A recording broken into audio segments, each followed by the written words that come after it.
kwamba wakulima Trans Nzoia wamezoea kupanda na tila, na kwa hii wakati ya hii corona shida imetuletea ni kwamba itabidi tutumie mashini tinga, na tinga inatumia mafuta.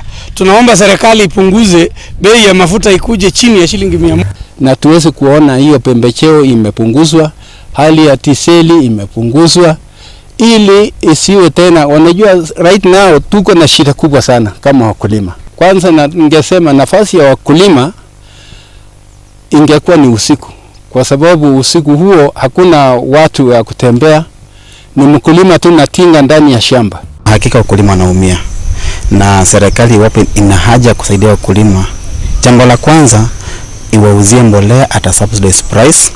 Jambo la pili, cost transport iko na issue. Serikali itoke nje mara moja, announce kwamba fuel prices zinashuka chini, so wakulima wanapotumia matinga zao kwenda kutafuta hii mbolea hawataumia.